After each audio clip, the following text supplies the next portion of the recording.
I decided I'm going to make this video because of the fact that today's not been too bad a day. So with that in mind, I'm going to go over the last few days' experiences that I've had in my life to tell you exactly what's going on with me. So, a couple of months ago, I started going to a therapist. It came down to the fact that my attitude or my state of depression had gotten to the point where my boss had noticed. He actually asked me to go out and have a lunch with him, and the first thing he said to me when we sat down and talked, he says, "I think you're depressed," he said. And he wasn't telling me that in a very general, "You look kind of sad" kind of way, like he was making an observation. "You seem depressed."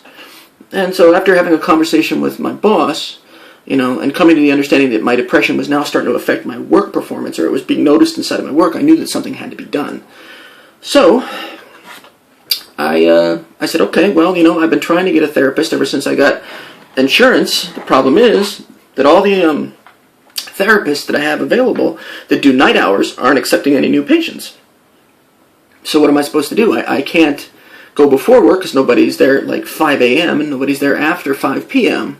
So my boss said to me, "Oh, you know what, just go ahead and get yourself a therapist and we'll work around that schedule." And he's been very supportive of my therapy process. But anyway, about a month to 2 months ago, the therapist had decided that perhaps medication was the way to go to help with the treatment process.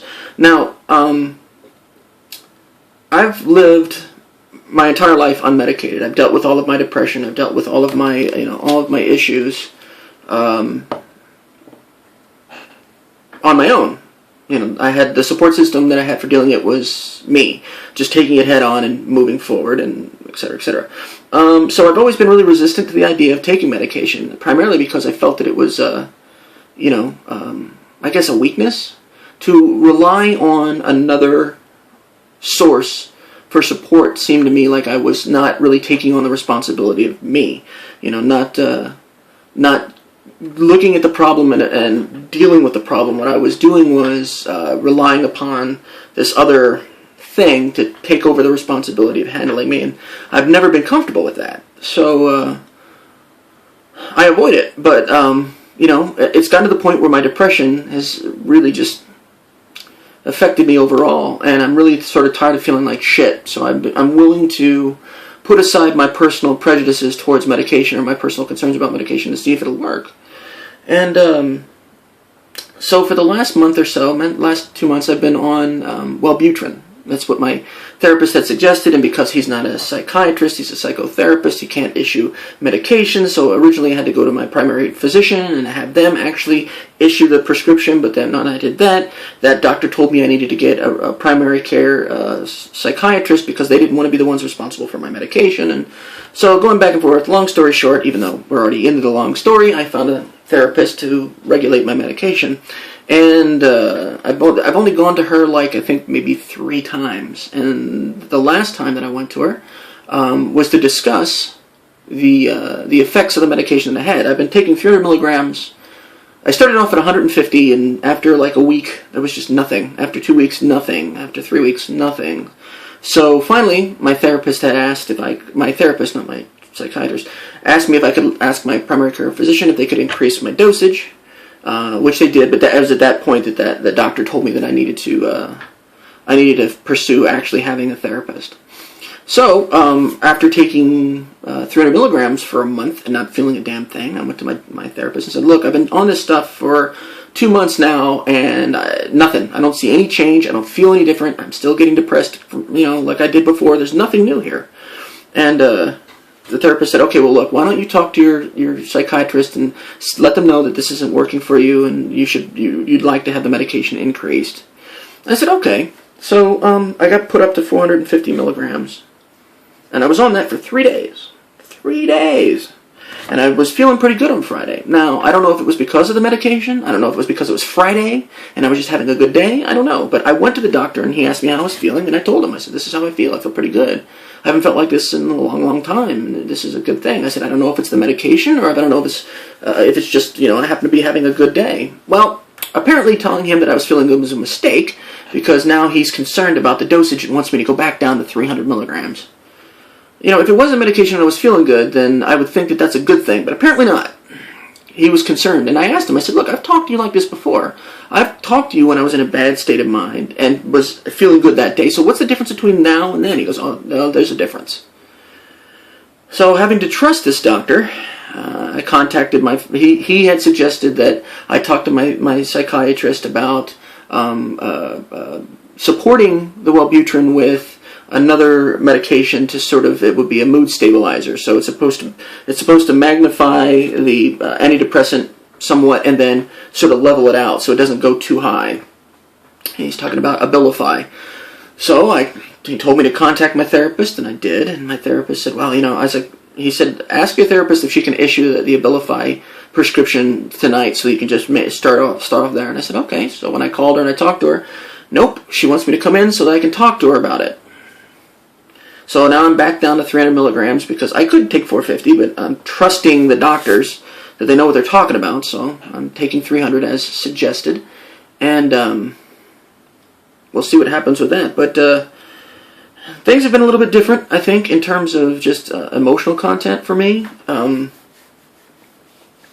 in overall. I just think that I'm a little bit more in touch with feeling something. I mean, to give you an example, I've been wanting to get a cat for a long time, you know, and before, getting a cat for me would have just been a matter of going and picking it up. But now the idea of adopting a cat scares the shit out of me.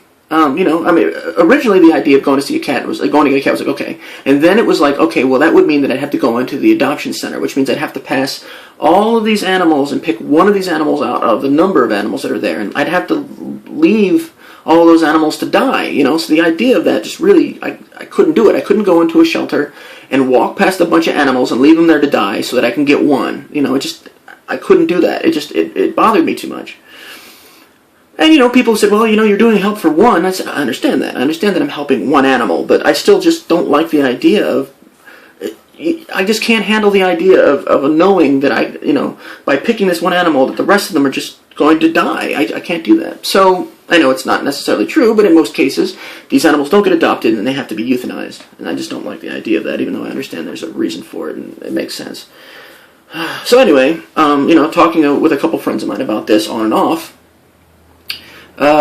it was just a matter of, you know, going back and forth with them. And one of them said, well, why don't you, you know, go onto Craigslist and adopt an animal that way? And I don't really like the idea of doing that either, simply because of the fact that it's like, you know, that's a little too impersonal. I know it sounds like I'm making up excuses, and I'm really not. It's just, it doesn't seem right to me. I understand that there are people that can't afford to have their cat anymore, so they want to give the cat away. And that's the kind of what I'm talking about, the responsibility of the animal. You know, you take it on, you have to understand that you're taking on this other life form. You're taking on the responsibility of this other entity, and regardless of how fucked up your life gets, you should still understand that you're still going to have a commitment to that animal. So, with that in mind, I've just been hesitant. Well, I went out today to go with my mom, because I got it in my head that it's been a while, and I wanted to get a new fetish, a new Raven fetish. I've got about, I'd say, 5 of these now, and I would have probably about 9, except I've given some away to people that I care about. You know, a fetish, a Zuni stone fetish, is basically, it's sort of like a talisman of sorts. I'll just leave it at that. I mean, if you really want to know, you can just look up Zuni stone fetish, Z-U-N-I, Zuni stone fetish. And yes, for those of you that are out there with perverted mindsets, I did say fetish. So I decided I wanted to go do that. You know, so I asked my mom if she wanted to go with me, and we went over to the store that I knew it was at, and I bought her a pair of earrings because she wanted a pair of earrings, and you know, we just had a nice day, walking around and having lunch, and just came home. Well, on the way home, I told my mom about the whole wanting to adopt, but being really nervous about it and uncomfortable, and I don't know if I'm going to be able to take if I'm going to be able to go to a shelter and do stuff. And she said, well, you know, the PetSmart right down the block, they have weekend adoption fairs where they want kittens and cats to get adopted. So I said, okay, well, let's go by and see what's going on. And we walked into the place. We parked in the parking lot, walked into the place, and it was pretty empty. But on the side, they actually did have a few cages with some cats in it. So I picked up a application to adopt, which is right here, and I have to tell you, the idea really does scare the shit out of me. It really does. this animal, this creature is going to be responsible to me. I'm going to be responsible to it to keep it alive. It's going to be looking to me to feed it and make sure it's safe. So I just hope that I'm responsible enough to be able to do that. You know, I don't like the idea that if I were to get a kitten, because I work 8-9 hours a day, leaving the kitten in my house by itself, it just doesn't make any sense. And if I get a cat, you know, it's not. I mean, it's good to have a cat, but you know, it's a couple of those years, the formative years, where the bond really is between the owner and the pet is there. So I'll always be sort of like the stepfather to the cat, and I don't want to do that. So I'm sort of hoping to get like right in between, like the not quite a kitten, but still a little bit to go for the cat. That's what I'm planning on doing anyway. But I can tell you that the idea of getting a cat is an emotional thing, and I really don't know how to explain that, except to say that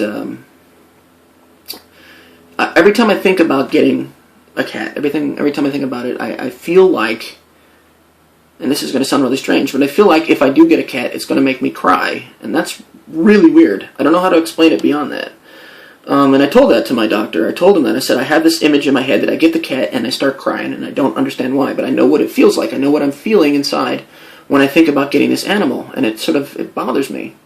And he said, oh, well, you know, that's just you. It's maybe you're concerned about forming an emotional connection to this animal, and you're opening up, and that's good. And still, I feel really strange. So yeah, that's what was happening with me the last couple days. Just a lot of this different stuff, dealing with the medication shifts, trying to get into a place where I'm healthier, I guess. And that's it, man. I've just still been doing my walking.